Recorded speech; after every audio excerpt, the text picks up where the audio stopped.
ఇక బీఆర్ఎస్ సహకారంతో BJP Medak MP గెలిచారని విమర్శించారు ఎమ్మెల్సీ అద్దంకి దయాకర్. రాహుల్ గాంధీ గురించి మాట్లాడే స్థాయి రఘునందన్ రావుది కాదన్నారు. రాహుల్ గాంధీ అడిగే ప్రశ్నలకు సమాధానం చెప్పే దమ్ము బీజేపీ నేతలకు ఉందా అంటూ ప్రశ్నించారు ఎమ్మెల్సీ అద్దంకి దయాకర్.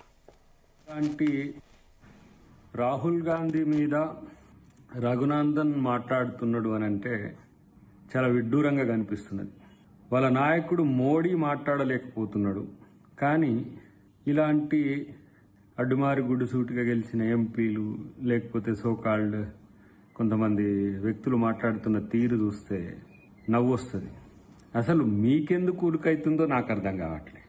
దొంగ ఓట్లు ఉన్నాయి, అదనపు ఓట్లు లక్షల కొద్దీ చేస్తున్నారు, ఇది ఈసీ తప్పు చేస్తుంది అంటే ఇలా గుమ్మడికాయ దొంగ ఎవరంటే భుజాలు తడుపుకున్నట్టుగా బీజేపీ నాయకులు ఎందుకు మాట్లాడుతున్నారు? ఈసీ మాట్లాడుతుంది కదా. మీ ఓట్లు ఎందుకు పోవట్లేవు? ఇలా నువ్వేదో బీఆర్ఎస్ మద్దతుతోనో హరీష్ రావుతో మాట్లాడుకోనో ఇలా మీ ప్రాంతంలో గెలిచినావు అక్కడ ఎంపీగా. కానీ ఇక్కడ జరిగిన ఎన్నికల్లో కూడా 8 ఎమ్మెల్యేలు వస్తే 8 ఎంపీలు ఎట్లొచ్చినాయనే అనుమానం ప్రజలకు ఉంది. దానికి మీరు ఎట్లాగ సమాధానం చెప్పలేరు, అది వేరు విషయం. కానీ రాహుల్ గాంధీని అనేంత స్థాయి నీకుందా అంటే ఆత్మపరిశీలన చేసుకో. ఈ దేశంలో ఒక విచిత్రమైన పరిస్థితి ఈరోజు ప్రజలు చూస్తున్నారు.